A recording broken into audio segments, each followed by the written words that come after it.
সে আমার সাথে ফিজিক্যালি কোনো সম্পর্ক কইরা আজকে অন্য কোনো মেয়ে বিয়ে করব। আজকে সকালে 7টা বাজে আমি এই বাসায় আইছি একটা দাবি নিয়ে। এই বাসার একটা ছেলের নাম মুরাদ। এই মুরাদের সাথে আজকে আমার 2 বছর যাবত সম্পর্ক আছে। এই সম্পর্ক থাকাকালীন এই বাসায় আমি বিয়ের আগে 2বার আসছিলাম। সে আমাকে নিয়ে আসছিল, আসার পরে এখন একসাথে আমি ওরে রান্না বান্না করে খাওয়াইছি, ওরে গোসল করে দিয়েছি, আমরা একসাথে থাকছি, আমাদের সাথে ফিজিক্যালি কিছু সম্পর্ক হয়েছে। একটি সম্পর্কের ভিত্তি হওয়ার কথা বিশ্বাস, ভালোবাসা আর ভবিষ্যৎ নিয়ে একসঙ্গে পথে চলার স্বপ্ন। কিন্তু সেই সম্পর্ক যদি শেষ পর্যন্ত প্রতারণার অভিযোগে গিয়ে দাঁড়ায়, তখন সবচেয়ে বড় মূল্য দিতে হয় একজন মানুষকেই। এমনই এক ঘটনাকে কেন্দ্র করে মানিকগঞ্জের সাটুরিয়া উপজেলার চলতি ইউনিয়নের পশ্চিম চোরতলি এলাকায় সৃষ্টি হয়েছে ব্যাপক চাঞ্চল্য। গিয়েছিল তো যাওয়ার পর আম্মু আর কি মানে পছন্দ করে না, পরে ওই আমার তখনও আমার সাথে কথাবার্তা বলা বন্ধ করে নাই, আমার কথাবার্তা চালিয়ে গেছে।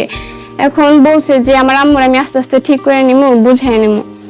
পরে যাই হোক, পরে এখন ওই যে বিদেশে যাইবো, তো যাওয়ার পরে এখন আর কি সে আমার সাথে কথাবার্তা বলবো না। পরশু দিন সে আমার একেবারে ব্লক করে দেয়, আমার সাথে আর কথা কোনো যোগাযোগই করে না। পরে আমার বলে যে সে নাকি বিয়ে করবে। প্রায় 2 বছর ধরে মুরাদ নামে এক যুবকের সঙ্গে তার প্রেমের সম্পর্ক ছিল। এই সময়ে একাধিকবার মুরাদের বাড়িতে গিয়েছেন তিনি। পরিবারের সদস্যদের সামনেই ছিলেন, রান্নাবান্না করেছেন, একসঙ্গে সময় কাটিয়েছেন এবং তাদের মধ্যে হয়েছে বলে দাবি করেন তিনি। আজকে অন্য কোনো মেয়ে বিয়ে করব। আজকে সকালে 7টা বাজে আমি এই বাসায় আইছি একটা দাবি নিয়ে। এই বাসার একটা ছেলের নাম মুরাদ। এই মুরাদের সাথে আজকে আমার 2 বছর যাবত সম্পর্ক আছে। এই সম্পর্ক থাকাকালীন এই বাসায় আমি বিয়ের আগে 2বার আসছিলাম। সে আমাকে নিয়ে আসছিল, আসার পরে এখন একসাথে আমি ওরে রান্না বান্না করে খাওয়াইছি, ওরে গোসল করে দিয়েছি, আমরা একসাথে থাকছি, আমাদের সাথে ফিজিক্যালি কিছু সম্পর্ক হয়েছে এখন। এবং ওদের এখান থেকে ওদের বাসায় আমাকে বৃষ্টির ভাষ্য, মুরাদ তাকে বিয়ের আশ্বাস দিয়েই এই সম্পর্ক চালিয়ে গেছেন। তার দাবি, এক পর্যায়ে 2 পরিবারের মধ্যেও বিষয়টি নিয়ে আলোচনা হয়, তবে মুরাদের মা শুরু থেকেই এই সম্পর্ক মেনে নেননি। বিয়ে সাথে করবো এগুলো শুনে আমার মাথায় রক্ত উঠে গেছে যে সে আমার সাথে ফিজিক্যালি কোনো সম্পর্ক কইরা আজকে অন্য কোনো মেয়ে বিয়ে করব, এগুলো আমার মাথায় কাজ করে নাই। আজকে সকালে আমি এগুলো সহ্য করতে না পাইরা আমি এই বাসায় চলে আইছি। আসার পরে আমি মুরাদের আম্মুর অনেক করে বুঝাইছি, মুরাদের অনেক করে বুঝাইছি, তারা বুঝে নাই। পরে মুরাদের আম্মু মুরাদের বাসা থেকে বের করে দিছে যে তুই কই যাবি যা। পরে মুরাদের আম্মু চলে গেছে। আমার দাবি আমি এই বাসা থেকে যাবো না। এরপর বিদেশে যাওয়ার প্রস্তুতির কথা বলে মুরাদ ধীরে ধীরে যোগাযোগ কমিয়ে দেন। শেষ পর্যন্ত তাকে সামাজিক যোগাযোগ মাধ্যমে ব্লক করে অন্যত্র বিয়ের প্রস্তুতি নিচ্ছেন বলে জানতে পারেন বৃষ্টি। এ খবর জানার পর নিজেকে প্রতারিত মনে করে সকালে মুরাদের বাড়িতে হাজির হন তিনি। আমার মান সম্মান তো চলে গেছে, আমি বাসায় যেতে পারলাম না, আমি এই বাসায় আইছি, আমি এই বাসায় থাকুন।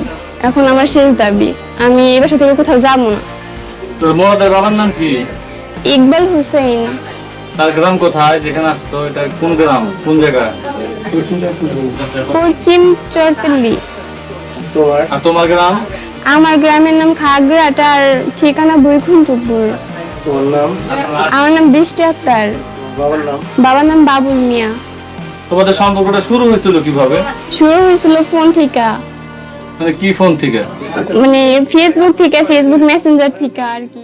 সেখানে পরিবারের সদস্যদের সঙ্গে কথা বলে বিষয়টির সমাধান চাইলেও কোনো সমাধান পাননি বলে অভিযোগ করেন, বরং তাকে বাড়ি থেকে চলে যেতে বলা হয়। এরপর থেকেই বিয়ের দাবিতে তিনি ওই বাড়িতেই অবস্থান নেন। কথাবার্তা বলতাম, আস্তে আস্তে কথাবার্তা বলতে বলতে আর কি তো এরকম সম্পর্ক হয়ে যায়। পরে তো এইভাবেই আর কি কথাবার্তা চলতে আসলো, মানে কথাবার্তা কইছিলাম। তো তোমার লেখাপড়া কি? আমার লেখাপড়া এখন আমি এই যে এসএসসি এক্সাম দিলাম। এখন মেন কথা, তারা কেন আমার রাইখা তারা এই বাসা থেকে চলে গেল, পলাই গেল কিসের জন্য? তারা তো একটা বৈশা একটা বিহিত করবে, এর একটা সিদ্ধান্ত নিব, তারা কেন চলে গেল? তুমি যে বাড়িতে আসবা সেটা বলো নাই মুরাদ রে? হ্যাঁ বলছিলাম, মুরাদ কি সেও আমার বলছে যে আমার আসতে বলছে। তাহলে পরে ও ভাইকে চলে গেল, ধরলা না যে? আমি কেমনে ধরবো? আর আম্মুই তো ওরে বললো, পরে বলার পরে চলে গেছে। এখন মুরাদ আগে গেছে, তারপর আম্মু চলে গেছে। তার দাবি, সম্পর্কের কারণে নিজের মান সম্মান ক্ষতিগ্রস্ত হয়েছে।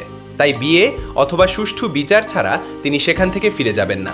ওনাদের সাথে কি যোগাযোগ করতে পারছেন? মুরাদ বা ওনাদের মায়ের আমি সাথে ফোন করছিলাম, এখন কি চিন্তা করতেছেন আপনারা? আমি কি চিন্তা করুন, মেয়ের লোক না, আপনাদের কি চাওয়া এখন?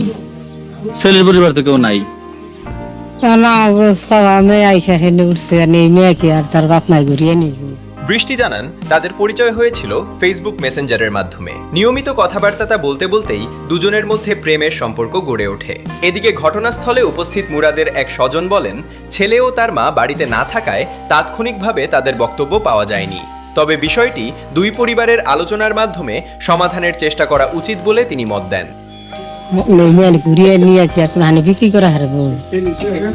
আর আমরাও চাই, 5 জন আছে, তার 300 আছে, 600 করে আছে, তারা তাকে বিচরিয়ে অথবা একটু সুপারিশ করাই না টাই না মেয়েটার বিয়ে দিক, মেয়ে অনবে তো পোলা অনবে। ঘটনাটি এলাকায় ব্যাপক আলোচনার জন্ম দিয়েছে। তবে বৃষ্টির অভিযোগের বিষয়ে মুরাদ বা তার পরিবারের আনুষ্ঠানিক বক্তব্য পাওয়া যায়নি। ফলে অভিযোগের সত্যতা যাচাই এবং পরবর্তী আইনগত বা সামাজিক সমাধান সংশ্লিষ্টদের উদ্যোগের ওপরই নির্ভর করবে।